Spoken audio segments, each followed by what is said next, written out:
I saw it as saving our town almost. The internet is everything at this point. This is episode 212 of the Community Broadband Bits podcast from the Institute for Local Self-Reliance. Welcome, I'm Lisa Gonzalez. Gail Garrett joins Chris for this week's show. Gail is on the select board of Mount Washington, Massachusetts, a small community in the extreme southwest corner of the state. She's been instrumental in the town's initiative to deploy their own fiber-to-the-home network to improve local connectivity and to ensure the future of this small rural town. Mount Washington recently received a state grant to help fund their project. Due to their unique circumstances, they have had some special considerations and challenges. In this interview, Gail describes their journey to better connectivity, and she also discusses the nuances of the New England community approval process. Now here are Chris and Gail Garrett from Mount Washington, Massachusetts. Welcome to another edition of the Community Broadband Bits podcast. I'm Chris Mitchell. Today I'm speaking with Gail Garrett, a member of the Select Board of Mount Washington in Massachusetts. Welcome to the show. Thank you.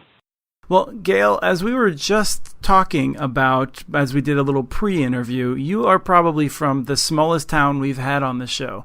Can you tell us a little bit about Mount Washington for those who haven't been out there?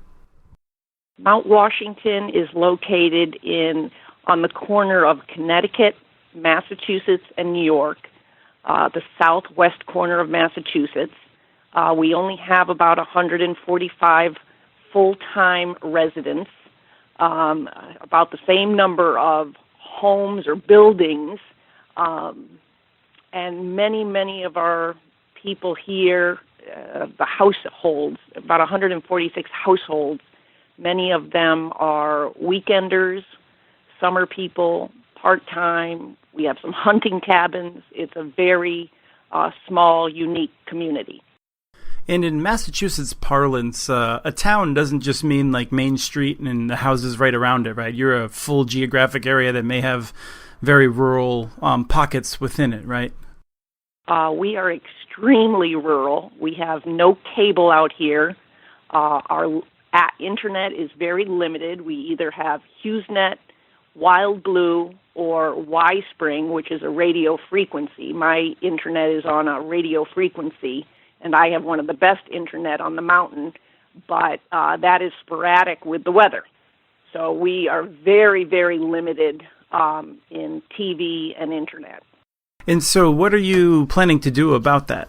Several years back, we had a plan designed by G4S to blanket the town with fiber. Each home would have its own separate fiber strand, and it will have the capability for IPTV and voice-over telephone services. It's active Ethernet, star topology. So we have worked off of that initial plan. The initial plan, like I said, blanketed the town, but unfortunately that would have cost us over $1.2 million to do. I took that plan and I modified the plan to eliminate all the areas where we really didn't need to go. For example, there's one area that's 2 miles out with really bad poles and would have cost us almost $100,000 to go to one entity. So we eliminated that. We eliminated areas where there were no takers. About 60 people in our town don't want service, don't need service, or won't pay year-round the cost to support the system. So for me, it was all about the budget. We did a survey, and we asked who was willing to pay year-round about $100 a month for internet and telephone. And we found that out of about 146 people, 87 are willing to do that. So by eliminating all the people that weren't willing to pay, we cut back on the construction cost and pole application fees, pole maintenance fees, and annual maintenance. But I would urge other towns to first figure out your budget and then figure out who's going to help you pay for it. That makes a lot of sense. One of the questions I had is if I had a weekend place up there, I think I might be willing to consider paying. Do you have any weekend folks that are chipping in? Very few people that are just weekenders are willing to pay this. It's about $120 a month, year-round, for internet and telephone. People that are real weekenders don't really want to pay that. I suppose, when you go to a place like Mount Washington, you're not looking to sit inside and sit on the internet watching Netflix all day. Exactly. You're looking for a break from it. So you'd mentioned, and I think it's worth emphasizing, you feel like your plan and your approach is pretty specific to Mount Washington being a unique community. What additional factors should people be aware of in terms of just how unique Mount Washington is? Well, for example, an adjacent town to us has about 10 times the number of residents we do. So they have volume going for them, which we don't. However, we do not have a lot of wires on our poles, so our make-ready costs will be minimal. We also don't have competition. So I would be very concerned in other towns about their make-ready cost and competition. What I did was I figured our budget, and then I backed into it, what are we going to need people to pay to support it? And I had them sign a 3-year commitment at that rate to take the service and pay for the service year-round at that rate. And they also are contributing, each person is paying $300 as a startup fee toward their installation costs. So, and even people donated money to our cause. We are so unique. We have no competition, and we have little to nothing on our poles, meaning we have a low make-ready cost. But also a big concern for other people needs to be undergrounds. We have some unknown costs in our construction, and that could, throw some, extra numbers in there. Sure, and when it comes to underground being up in your area, I suppose you can always run into granite, which is a little bit of a hassle. Oh yeah, we haven't. Ledge could be an extra cost. Undergrounds that aren't viable will be an extra cost. We've figured into our plan an extra $26,000 for potential bad undergrounds. And make-ready is a huge cost, a huge time constraint, and I know other towns, several. We are unique in having very little on our poles, having very little cost in that respect. What happens if one of the people that's decided not to take service, a home that's not connected, not in the plan, they sell that home and someone moves in who would like to figure out a way of getting connected? Is there a process for that new family to get connected? There will undoubtedly be a process, and our plan does incorporate it. It was designed for expansion and to cover all future homes and current homes. So odds are, if they pay the same down payment and sign a 3-year agreement, they will be hooked right in. However, if they had the opportunity to hook in initially and didn't, they may have to pay kind of an extra charge for, what it's going to cost us extra for a special truck coming out to, hook them in. Sure. But we haven't quite finalized our policy about the future because, you can't anticipate all the various scenarios that will occur. But, undoubtedly we will be hooking people in after the fact and try to be as fair as we can to everyone. One of the things I'm curious about is the town meeting processes you tend to go through. I mean, I think I have to assume that the people in your town are very well informed about this. They took an active part in decision making, I'm guessing. For people who haven't been out in New England, can you describe how you go about, getting the community educated and making these decisions? It's a brutal process. Yeah, I believe it. It's not pretty, but it's actually inspiring in a lot of ways. I do not like the town meeting process, I have to tell you. Okay. But we have a very, very informed electorate, let me tell you. This town is, people are very smart, they're very independent. So we have the town meeting, the select board has to sign a warrant to call a town meeting.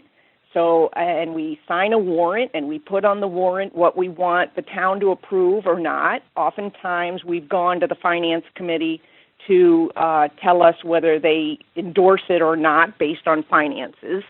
Uniquely, I think we didn't, on broadband specifically, on the plan that we had, the Finance Committee hadn't weighed in. You know, I have to tell you, this was happening one way or another. I have a feeling that it would have happened regardless. For me, it was just a matter of beating back the cost and not paying unnecessarily in cost.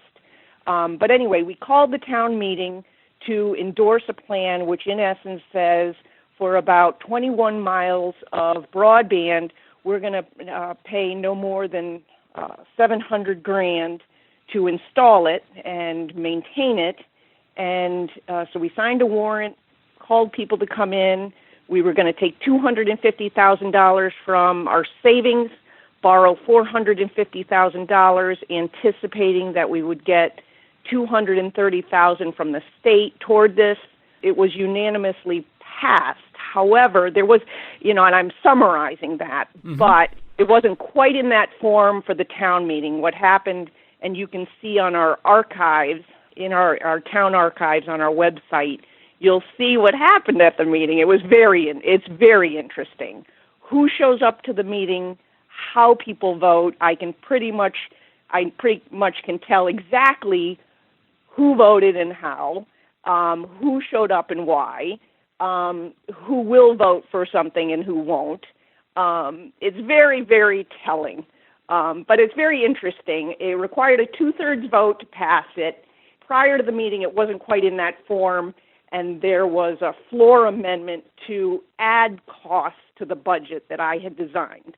Now, I had done the broadband plan, and it didn't have a certain section in it for pretty much one house, 1.2 miles out, and the town voted to add that to the budget, which it wasn't in the budget. And the reason it wasn't in the budget was because to me it was more appropriate to have that house join into the adjacent town and save us a significant amount of money. Okay.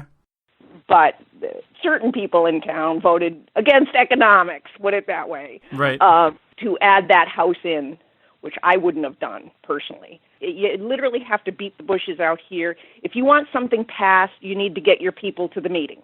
Welcome to politics, right? Welcome to, all politics is local politics. It's not for the thin-skinned.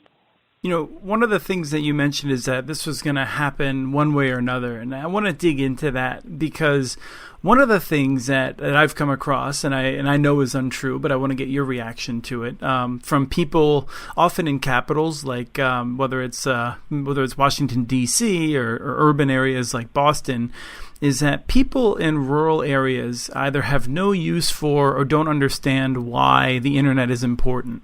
But you're suggesting that there was tremendous demand in Mount Washington. I'm just curious, how you reconcile that kind of urban perception of rural demand. Well, see, many people talk about broadband being an economic issue. For us, there is no economy in Mount Washington.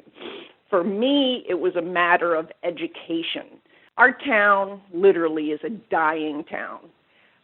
We have very, very few people here, few people moving in. We literally have no bodies to take jobs in town. I mean, I hold several hats. I'm a select board member. I'm the town clerk. I'm on the board of registrars. I head that up. I'm on the school committee. I mean, we literally have no one to take these jobs, no bodies in town. So I saw broadband as a way of helping us maintain our viability, pure and simple, and to bring people in to buy property here and have some bodies. I didn't see it as an economic thing because we have no economics out here. We have no businesses per se. I saw it as saving our town almost. To me, it's an educational thing. I think it is essential for education. The internet is everything at this point. It's education, and I see it as the future of our school system. It was very favored here for those reasons. Was this something that you had to do a lot of work educating people? Is that what you're saying? Or did people generally get it and you just had to figure out how to make it cash flow? It was going to happen one way or another because most people wanted it, and the most vocal people wanted it, and the more progressive people wanted it. For me, it was just a matter of making sure we didn't spend unnecessarily. How is it that the state was contributing? Most states don't tend to contribute to these sorts of local projects. Governor Deval Patrick, the predecessor to Governor Baker, had designated about $50 million for rural broadband and had set up the Mass Technology Institute to effectuate that and distribute those funds. So money had already been earmarked at the state level to do this. Unfortunately, it got bogged down in administration along the way. And then with Governor Baker, I think he, renewed the help to that organization and revamped the administration and really put it more on a fast track to help these local towns. Governor Baker, I have to say, has really partnered with towns in Massachusetts to help them. And he has really changed the administration at the Mass Broadband Institute to help the towns do this. We had been earmarked for $230,000 out of that fund to help us. And he kind of fast-tracked that because, in essence, we're ready, willing, and able to do it. Well, and then one other thing you needed was the permission of the legislature. Now, I think for people who aren't always familiar, I had thought Massachusetts had more home rule characteristics. Why did you have to go to the legislature? Because the state had enacted a statute that implied, anyway, that we had to have a municipal light plant in order to do this, to do broadband. And we did not want to set up a municipal light plant because it would just add one more layer of administrative costs and administration. Again, we have nobody to do all these jobs. We try to do things at a much reduced cost. So we saw the municipal light plant as just more administrative costs and fees and effort and legal fees and unnecessary for our town. So we applied to the state to exempt us from that requirement. Great, and they obviously agreed, and now you're able to move forward. What's the timeline for completing the network? It all depends on how quickly National Grid and Verizon review our pole applications and tell us, what we need to do to the poles to accommodate our line. That could be 6 months worth of just National Grid and Verizon. I'm hoping that it's much less, but we're allocating 9 months to the total project. 3 months is the maximum solely for our contractor once National Grid and Verizon do their thing. We've already hit a snag, and the first snag has been that it turns out, we were looking at Corning fiber, which has a 25-year warranty. And Corning actually happens to come not far from you, just in upstate New York. Well, but it's going to take 52 weeks to get any Corning fiber. That's a problem. Yeah, that's definitely a problem. And then the next alternative is OFS, which I understand also is near us. That'll take 28 weeks. So somebody needs to get on the production of fiber. Yeah, that's actually, I would suspect your problem is that you're looking for a small order. I think, they tend to prioritize, I'm guessing, orders from Verizon, from Google, from AT&T, the big buyers. And so when you're trying to get a small order, they think they just feel like they can jerk you around a little bit. Well, maybe you might have hit on to something that maybe we need to contact a larger company and get it through them and be part of their purchase. Luckily, Mass Broadband has extra fiber available and might be able to sell us their excess. So that's probably what we're going to need to do is hook up with someone of a much bigger, order. Yeah, that might be. I mean, I'm purely speculating, but that's something that I think we've seen in the past. Is that these places like Corning may just have to everything that they produce for a certain period of time may be going to a big order. So it's the way the industry works sometimes, unfortunately. Well, maybe we'll be able to buy the excess from people, which that would, a win-win for everybody. No doubt. Well, thank you so much for coming on the show to tell us more about Mount Washington and your network. Well, thank you for having me.